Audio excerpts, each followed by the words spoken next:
Video game music has to be iconic, recognizable, unique, and most importantly, make sense in the context of the game. A lot of money for some of the biggest games out there is poured into scoring a soundtrack.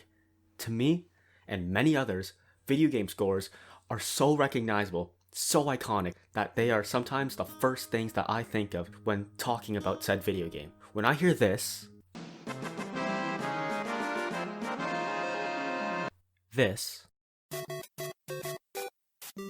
or this, I just know that these themes are from Final Fantasy, Super Mario Bros. 1, and Tetris.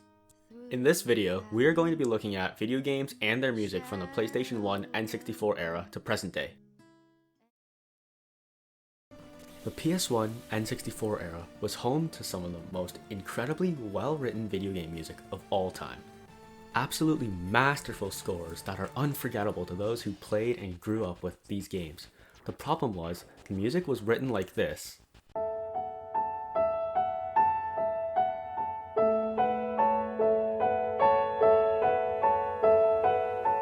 But back then, the music sounded like this.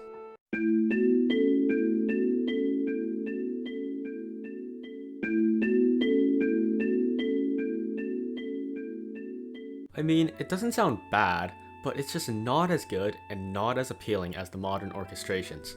Some of my favorite scores are some that have been remastered and redone from the PS1 and the PS2 era of games. Although these PlayStation classics were beautifully well written, they were often held back by the shitty sound chip that the PS1 used.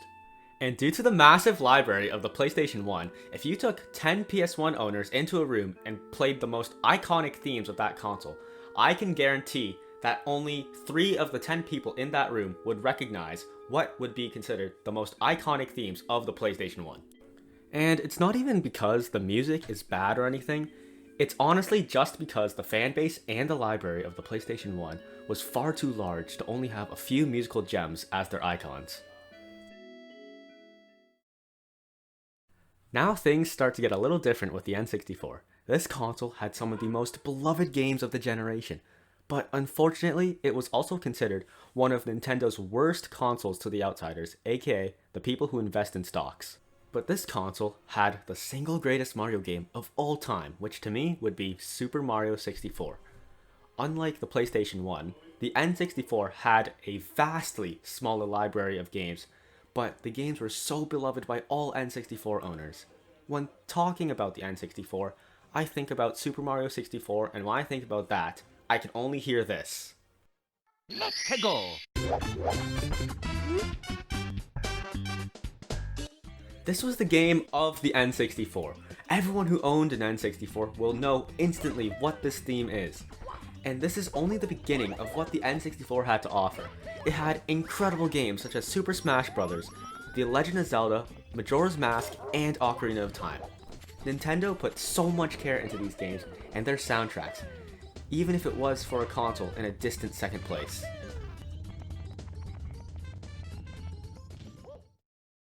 Let's talk about the PlayStation 2, Xbox, and GameCube era, and oh my god, what an era of nostalgia.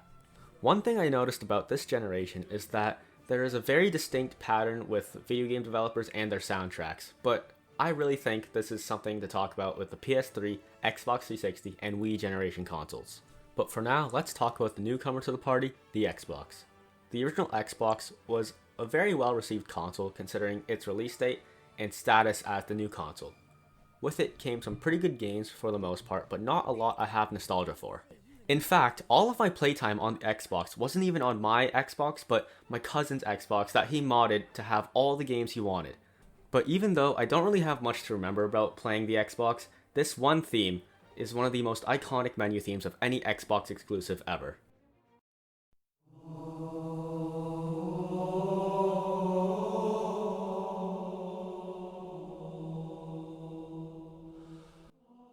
This theme perfectly captures the ambience of Halo. This mysterious sci-fi shooter that has never before been played needed the perfect introduction, and to me, this theme nailed it. When we start to look at the Nintendo GameCube, things get a little interesting. Just like the Nintendo 64 before it, the GameCube was not having the best of times, being beaten by the PlayStation 2 in a distant first place. But because of this, Nintendo had to step up their game. This generation, they gave us some of their best. We got Super Mario Sunshine, The Legend of Zelda, Wind Waker, and Twilight Princess, and Super Smash Bros. Melee. To me, I always adored the Luigi's Mansion games and their soundtrack, but the problem with this console is that, to me, a lot of the soundtracks for the games are just not that memorable. I know the Wind Waker and Mario Sunshine had good soundtracks, but when it came to the games that I loved on the GameCube, nothing really stuck out to me like the PS1, N64, or even the original Xbox. That doesn't mean there weren't any iconic or memorable ones. It's just, I never grew up with the same amount of nostalgia as the other big consoles. And of course, we need to talk about the PlayStation 2 because a console that sells over 100 million units for being a second console is nothing short of impressive. The PlayStation 2 is where my nostalgia for games really grew.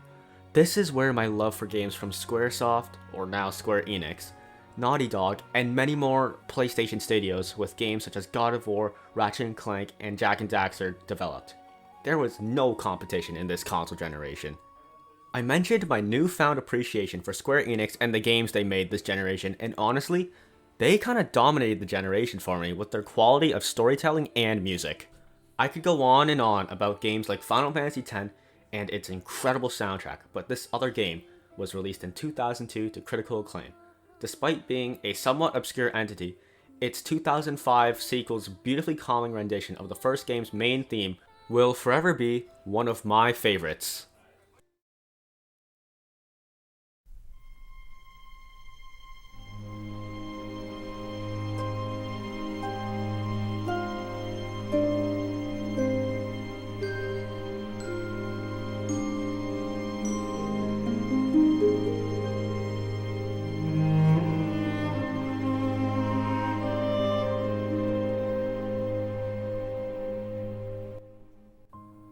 The slow but sudden reminder of constant strings, as the melody slowly develops down the scales into the key of A-flat major.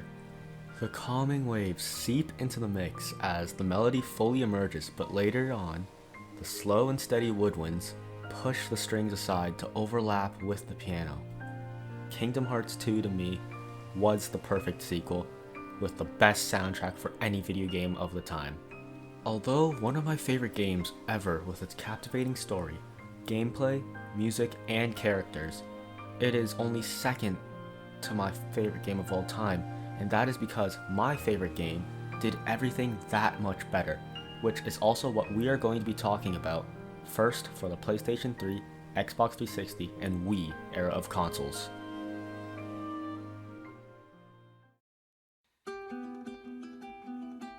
I need something smuggled out of the city. It's just cargo, Joel. I just want some simple gear, enough to set me on my way.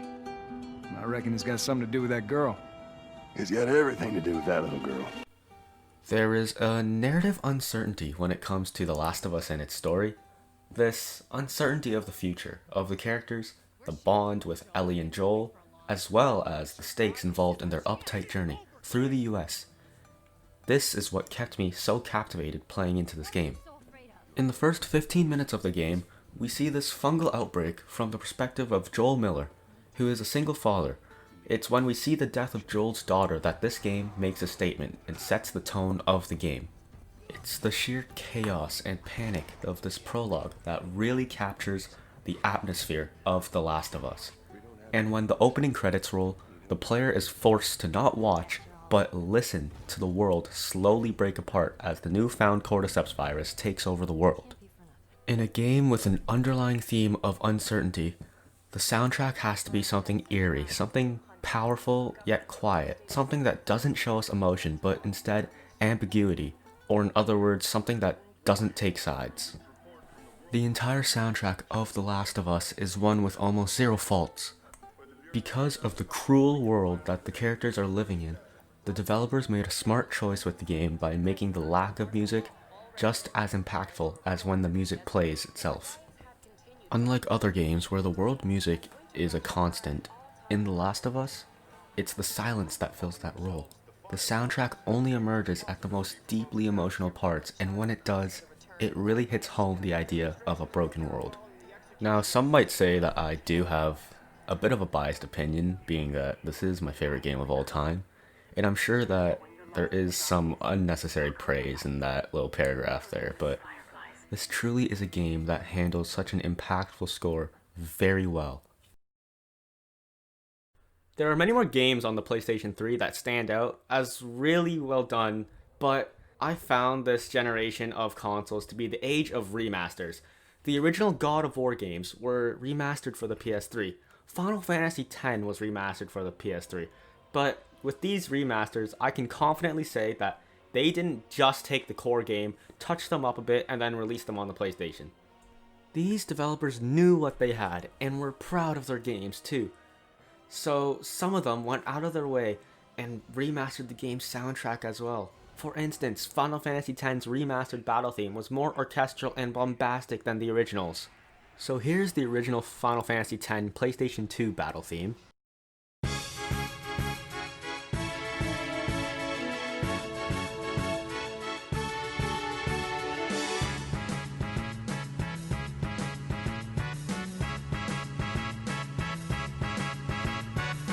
And here is the remastered version of the PlayStation 3 Final Fantasy X's battle theme.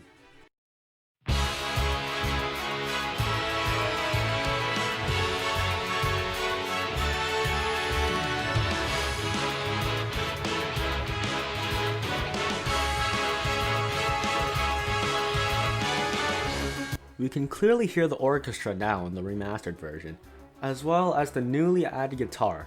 And although it isn't exactly the same as the original, it is still very high quality and very faithful to the original score. Let's briefly talk about multi-platform games for a second. This generation of consoles had some of the best multi-platform games. We had Modern Warfare 1, 2, and 3, with Modern Warfare 2 being scored by the legendary film composer Hans Zimmer. Battlefield 3 was there too, with its new modern electronic take on the classic Battlefield theme. We also had the Assassin's Creed franchise, with my personal favorites being Assassin's Creed Brotherhood and Assassin's Creed 3. Moving on to the Wii, I can't make a video about video game music without talking about this one theme.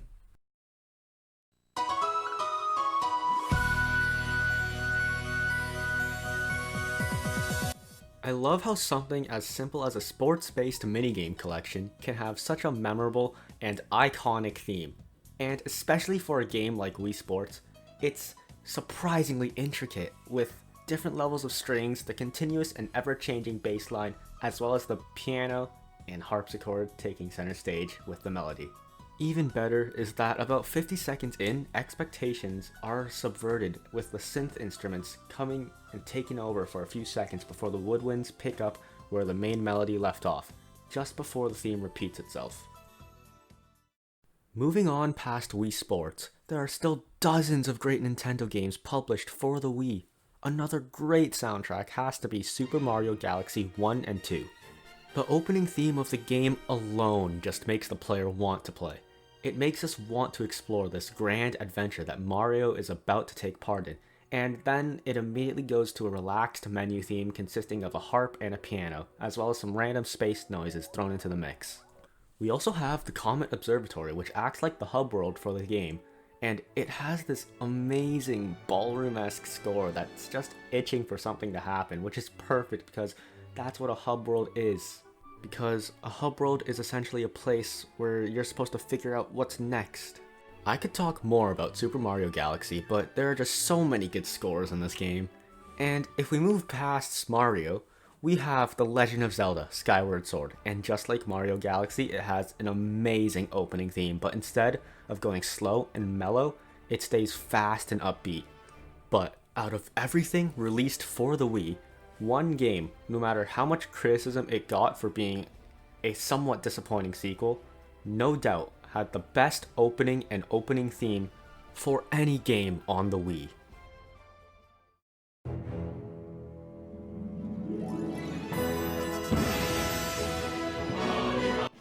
I don't know how many times I watched this opening, but I never skipped it because it was just so good.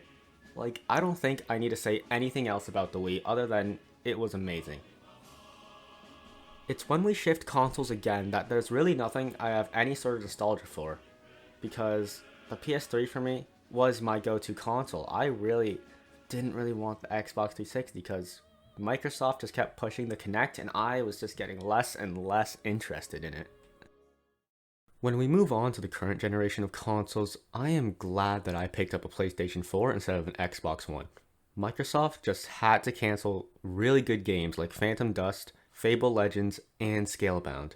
These games were looking really good, but like I said, Microsoft ended up canceling them. Now, I'm sure that there were some issues with the development of these games. I mean, there had to be, or else they wouldn't have been canceled, right? But when you learn that some of the actual reasons behind one of the game's cancellations was because Microsoft wouldn't provide them any more funding, it makes you wonder why this billion-dollar company wouldn't give the developer more money when they clearly have enough money to provide. So for this part of the video, I'm just going to be focusing more on the Wii U, Nintendo Switch, and PlayStation 4. And if I do talk about some cross-platform games, I'm going to be talking about the PlayStation 4 versions of them. Earlier in this video, I mentioned that Kingdom Hearts 2 had one of my favorite soundtracks of all time and was my second favorite game of all time. After Kingdom Hearts 2, we got a bunch of side games and a mobile game, but we still didn't get a Kingdom Hearts 3 till 14 years later. And after hundreds of hours in Kingdom Hearts 2 and other games in the Kingdom Hearts series combined, I was finally ready to play Kingdom Hearts 3 for the first time earlier this year, because I never bought it when it came out in 2019, and Kingdom Hearts 3 was the first game I ever replayed right after beating the game. And even though that Kingdom Hearts 3 wasn't the best game in the series, it's a series that I've been so emotionally invested in since childhood that I just had to replay this one again. And upon loading up the main menu, I was almost sad.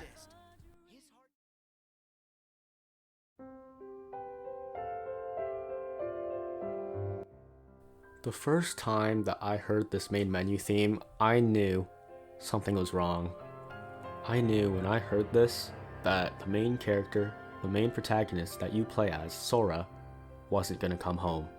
Unlike Kingdom Hearts 2's rendition of Dearly Beloved, this one was more melancholy in a sense, and it was more like funeral music, and I'm glad they went with a more sad theme, because in the other Kingdom Hearts games, knowing what happens at the end, the other themes almost remind me that everything's okay in those games, but at the end of this game, it's not, and I respect that decision from the development and the soundtrack department.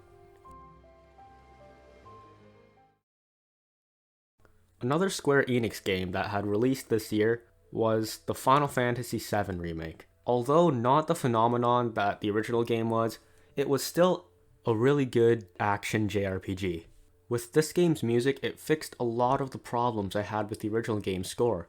It actually sounded like a proper soundtrack now that we can hear the scores in their full orchestration. And what a good soundtrack this was. I seriously don't think there's a track in this game that I dislike. For the most part of this video, I've been talking about all the opening or peaceful themes of video games. And now it's time to talk about the best boss music I've ever heard in any video game.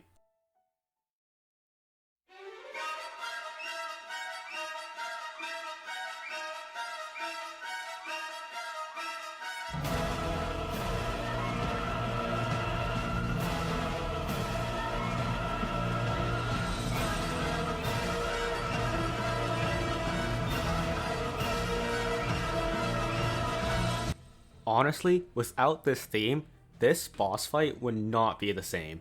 This reimagining of the original One-Winged Angel really makes the boss fight what the developers intended it to be.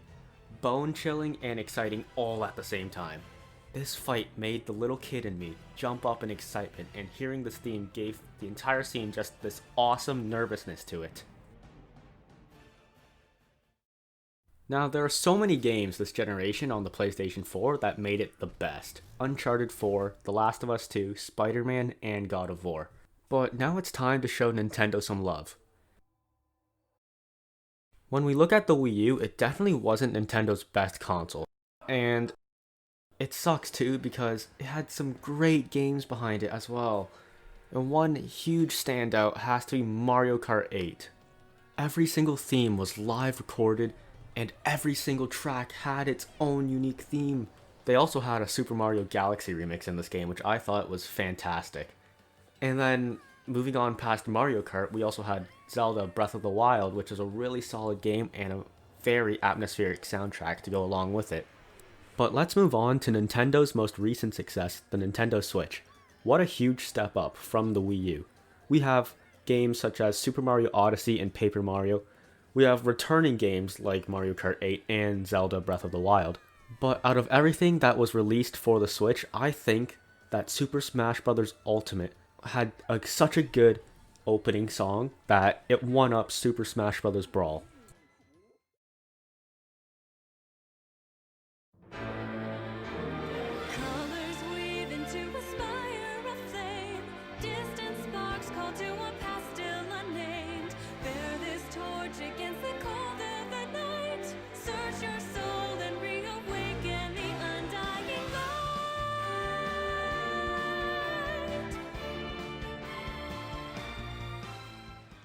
With the new theme for Smash Bros., Lifelight, I can confidently say that there was no other option of music that would have fit so perfectly. I am going to be a little brief with this video game theme song because unlike video game themes, a lot of what makes a good video game theme song is the same as what makes a regular song really good.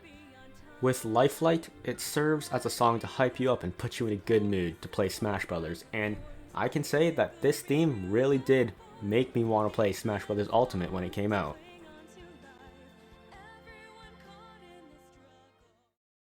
Coming back to Sony to end this off, I have to talk about The Last of Us Part 2.